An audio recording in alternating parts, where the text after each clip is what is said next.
Non, soulève-le là. Là. Il va pas pivoter de l'autre côté, hein. Alain n'est pas en train de nettoyer la plage. Ramasser des troncs échoués, c'est son métier. On doit faire la décoration pour un restaurant. Et le client cherchait des pièces un peu exceptionnelles de cette taille-là. L'arbre est joli parce qu'il monte à peu près à 6 mètres de hauteur et on a tout de même pas mal de branches. La matinée commence bien là. Se retrouver dans un restaurant, un destin original pour des arbres.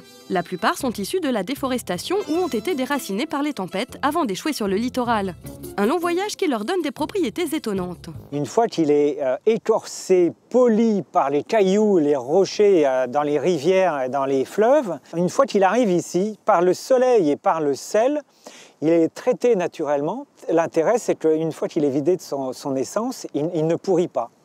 Solide et inaltérable, le bois flotté est particulièrement prisé en décoration. Mais ce n'est pas le seul.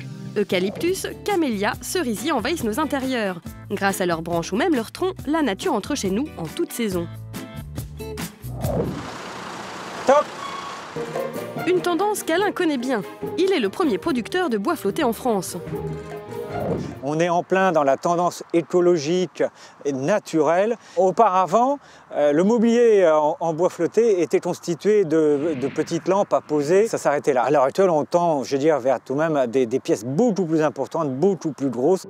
Comme cette table vendue 1 000 € ou encore ses paravents à 350 €. Certes, ce n'est pas donné, mais chaque pièce est unique. Heureusement, pour vous offrir une déco branchée, d'autres solutions existent, notamment les branches vivantes que l'on trouve chez de nombreux fleuristes. Ça permet d'avoir des bouquets qui ont énormément de volume et de grande taille sans être obligé de dépenser des fortunes. Dans le sens où une belle branche bien fournie fera tout autant d'effet qu'une dizaine de roses ou autres fleurs. Julien appartient à la fine fleur des décorateurs. Dans sa boutique, on trouve des branches entre 1,50 € et 50 € pièce, le prix suivant les saisons et les intempéries. Et pour les choisir, il conseille de tout simplement suivre sa nature. Alors, une belle branche, ça n'existe pas. Ça peut être une branche qui a beaucoup de feuillage ou beaucoup de fleurs, si on veut quelque chose d'un petit peu romantique et naturel. Ça peut être une branche qui a plutôt des lignes ou des formes très graphiques, si on veut avoir un esprit plus zen et mettre que la branche en valeur. Tout dépend réellement de ce qu'on veut en faire. Aujourd'hui, il se rend chez Jacques, un client qui souhaite redécorer de manière originale son restaurant. Aujourd'hui, je vais vous installer des grandes branches, des fleurs, de manière à vous recréer un jardin dans ce petit salon. À toi l'honneur, et tu as carte verte. Julien doit faire vite. Le prochain service est dans une demi-heure. Il commence par disposer en hauteur des branches d'eucalyptus. De par leur grande taille, qui viennent lécher le plafond, ça va créer une arche de feuillage et de fleurs, donc qui sera très agréable pour accueillir les gens et les inviter à rentrer dans le salon. Le cerisier va être parfait quand il va fleurir pour marquer cette séparation de la table et l'entrée des vestiaires, donc qui n'est pas toujours agréable. En quelques minutes, le restaurant a pris des allures de sous-bois, une ambiance forestière qui séduit Jacques. Je sens les bourgeons, le printemps, ça va être formidable. Je suis sûr que ma cuisine, elle va passer derrière. Mais comment que ça se fait? Et je suis très content. Toutes mes félicitations. Merci Jacques. Je te remercie. Julien a réussi son pari. Mais vous allez voir que d'autres ont une approche bien plus personnelle de la décoration boisée. Voici l'arbre imaginaire, une hauteur de 5,50 m, un diamètre grosso modo de 60-70 cm. Olivier est sculpteur. Sa passion, les arbres, mais lui ne les trouve ni en forêt ni sur les plages.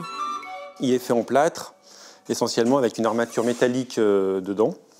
Ces arbres, Olivier les fabrique lui-même. Alors forcément, ils sont bien plus ingénieux que les vrais.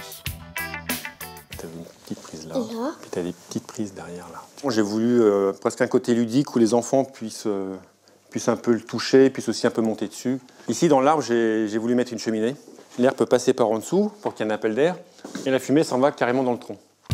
Cet arbre artificiel est l'une de ses premières créations. Depuis, il en a fabriqué des dizaines et de toutes les espèces. Ici, j'ai fait un boulot, en fait, au bout, avec 4 branches éclatées pour mettre des lumières. Ici, c'est une écorce de noyer. On peut voir carrément les détails de l'écorce qui se retourne quand elle sèche. C'est la forêt dans la maison, en fait. Difficile à croire que tous ces arbres sont faux. Il faut dire que pour leur donner vie, Olivier passe des heures dans son atelier. Mais pour les rendre plus vrais que nature, il veut aller encore plus loin. Ce que je pense apporter en plus, c'est que quand la personne s'approche de l'arbre, qu'on puisse avoir l'odeur de l'arbre. Par exemple, si vous allez toucher du sapin, qui a une odeur quand même assez particulière quand vous allez en forêt de sapin, le fait de toucher les troncs, vous pourrez sentir l'odeur du sapin. Pour son projet, notre sculpteur, un brin perfectionniste, travaille avec une chimiste. On lui souhaite de bientôt réaliser son rêve. Mais rassurez-vous, pour fabriquer votre décoration en branche, pas besoin d'avoir le talent d'Olivier. Je vous ai prévu surtout 2 types de branchage à utiliser aujourd'hui. Donc là, c'est de la renouée du Japon. Donc les sarments de vigne, c'est le résultat de la taille qui a eu lieu dans les vignes en hiver. Dans son cours de décoration florale, Ghislaine apprend à ses élèves à construire des petits objets avec des branches. Je vais vous montrer un exemple. Je me suis dit, cette branche-là, elle peut être jolie uniquement toute seule en centre de table, par exemple. Et la seule chose que je lui ai faite, c'est que j'ai rajouté un petit contenant et j'ai mis 2 orchidées. La principale difficulté, attacher les branches entre elles. Ghislaine conseille d'utiliser des fils métalliques ou du raffia. Commencez bien par attacher les bases et coupez pas votre raffia trop court pour que le nœud se défasse pas. Voilà, c'est la seule petite chose. Pour faire de la déco-branche, pas besoin de beaucoup de technique donc. Ce qui compte, c'est avant tout l'imagination. J'ai envie de faire comme un peu une flûte de pan au départ. Je trouve que c'est un peu nouveau, puis ça fait un peu de graphisme. Attention de ne pas couper trop. C'est bien qu'on ait une dissymétrie par rapport à ce côté-là. Pour égayer l'ensemble, il ne reste plus qu'à glisser quelques fleurs dans les compositions. Les objets créés sont ainsi déclinables à l'envie. Comme chaque fois, ce qui est assez extraordinaire, c'est que les résultats sont complètement différents d'une personne à une autre. En effet, rien de tel que la déco-branche pour montrer de quel bois vous vous chauffez. Alors vous aussi, faites entrer la nature dans votre salon.